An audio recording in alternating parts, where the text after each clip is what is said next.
remember that they're changing my voice.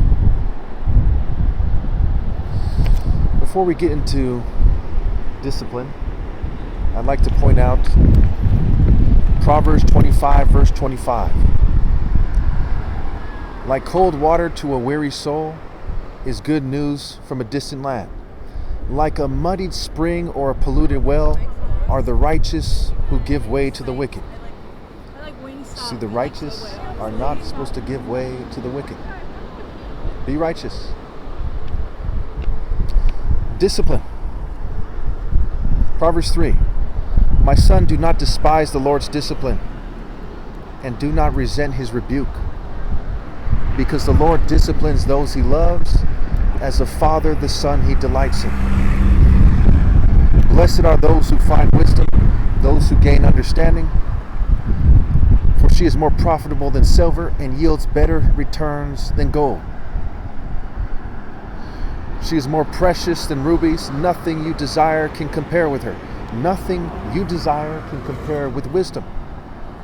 And that's why it starts off saying, do not despise the Lord's discipline, do not resent his rebuke, because that's how you're made wise. So those three young females up ahead, if they had stopped and heard me out and let me teach them to be disciplined, they would be a better people. They would learn the wisdom. Discipline leads to wisdom, and wisdom leads to discipline. Choose to be righteous. Choose to be disciplined, young man, and do what is right. Always do what is right.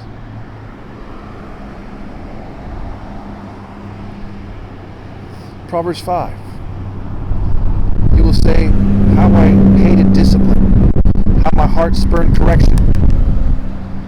Excuse me, Proverbs 5, verse 12, right? It's talking about at the end of your life, you will groan. And it goes on to say, you know, when you reject discipline, that is. And it goes on to say, you will say, how I hated discipline, how my heart spurned correction. It goes on to say in verse 22, the evil deeds of the wicked ensnare them. The cords of their sin hold them fast. Right? All who sin are a slave to sin, it says in John chapter 8, I believe it is. I believe I was going over this the other day. So again, the evil deeds of the wicked ensnare them. The cords of their sin hold them fast. For lack of discipline they will die, led astray by their own great folly.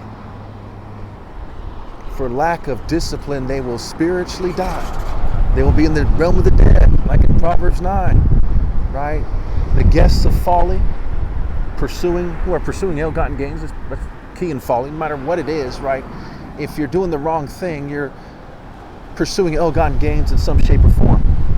If you're trying to kill someone, if you're lusting unfairly, if you know, and not something that just is an honest mistake or something, or just something that happened to catch you by surprise or whatever.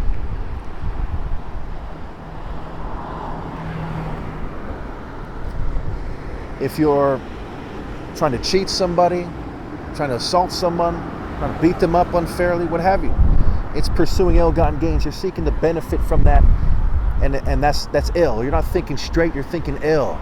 You're thinking off. You're thinking it's wrong.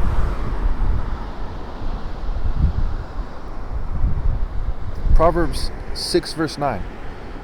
How long will you lie there sluggard? When will you get up from your sleep? A little sleep, a little slumber, a little folding of the hands to rest, and poverty will come on you like a thief, and scarcity like an armed man. So the Bible ends in people suffering from spiritual poverty, right? They're not right with God. You know, they're spiritually empty. They're not full of the Spirit of God. And the armed men, right? It's the scarcity, the lack of the Spirit of God, the lack of righteousness and justice. Choose righteousness and justice, not conformity.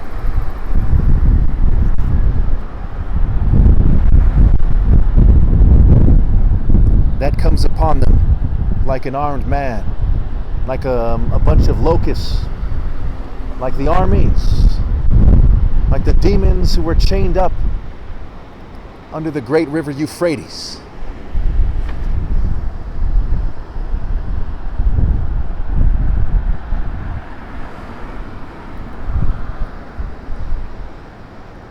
Whoever heeds discipline shows the way to life, but whoever ignores correction leads others astray.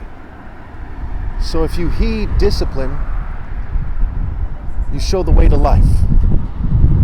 If you ignore correction, you lead others astray. Whoever loves discipline loves knowledge, but whoever hates correction is stupid. Whoever disregards discipline comes to poverty and shame, but whoever heeds correction is honored. That's Proverbs 13:18. So again, that's Proverbs 12:1, where it says, whoever loves discipline loves knowledge, but whoever hates correction is stupid. Proverbs 13:18, whoever disregards discipline comes to poverty and shame, spiritually speaking, but whoever heeds correction is honored. Verse 24, whoever spares the rod hates their children, but the one who loves their children is careful to discipline them.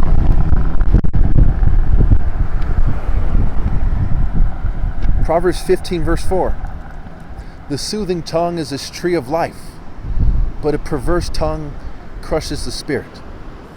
A fool spurns a parent's discipline, but whoever heeds correction shows prudence. The house of the righteous contains great treasure, but the income of the wicked brings ruin. So spiritual treasure.